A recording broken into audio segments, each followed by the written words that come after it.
Kadapa MLA Madhavi Reddy press meet నిర్వహించారు.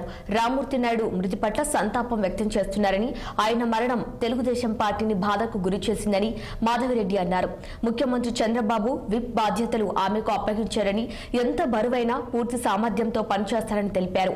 కడప నగరంలో మంచినీరు, రోడ్ల సమస్యలు పరిష్కరిస్తారని, మంచినీటి సమస్యపై అసెంబ్లీలో మాట్లాడారని తెలిపారు.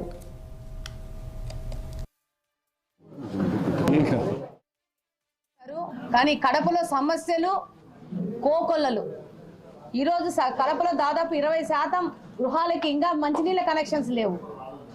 ఇంకా మీరు బహుజన్ కాలనీ, వరద కాలనీ అటు వెళ్తే రోడ్లు లేని కాలనీలు కోకొల్లలు.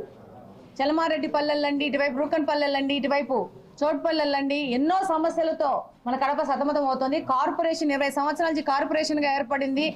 కానీ 20 సంవత్సరాల కార్పొరేషన్ ఉన్నా మనము 4 రోజులకి 5 రోజులకి నీళ్లు తీసుకునే పరిస్థితిలో ఉన్నాం. ఆ నీళ్లు కూడా ఉప్పు నీళ్ళు వచ్చే పరిస్థితి ఉంది, మురికి నీళ్ళు వచ్చే పరిస్థితి ఉంది. మనకు మంచి నీళ్ళు లేవు. దాదాపు కడప నగరంలో ప్రతి ఒక్క కుటుంబము, ప్రతి ఒక్క పౌరుడు నీళ్లు కొనుక్కొని తాగుతున్నారనేది వాస్తవం. ఇక్కడ కూర్చొని ఉన్న మీడియా ప్రతినిధులను కూడా నేను ఇదే అడుగుతున్నాను. ప్రతి ఒక్కరూ తాగే నీళ్లు కొనుక్కొని తాగుతా ఉన్నారు. ఎంత దుర్భరమైన స్థితి అంటే ఆర్ఓ ప్లాంట్లలో మిగిలిపోయిన నీళ్లు వేస్ట్ ఫిల్టర్ అయిపోయినాక రిమైనింగ్ వాటర్ బయటకు వచ్చేస్తుంది, అది నాలాలలోకి వెళ్ళిపోతుంది. ఆ నీళ్లు కూడా పట్టుకొని వెళ్ళిపోయేసి గృహ అవసరాల కోసం వాడుకునే పరిస్థితిలో కడప కార్పొరేషన్ ఉన్నదనేది వాస్తవం. దీన్ని ప్రతి ఒక్కరి దృష్టికి తీసుకొని పోయి ఈ యొక్క సమస్యను పరిష్కారం చేసుకోవాలని మనమే పరిష్కారం చేసుకోవాలి. ఎవరో వచ్చి చేసేది ఏం లేదు. మనం పోరాటం చేయాలా, మనం పరిష్కారం చేసుకోవాలా, మనం ఈ సమస్య నుంచి బయటికి తీసుకురావాల్సిన అత్యవసర పరిస్థితి ఈరోజు ఉంది. 2024లో ఉన్నాం. కడప అంటే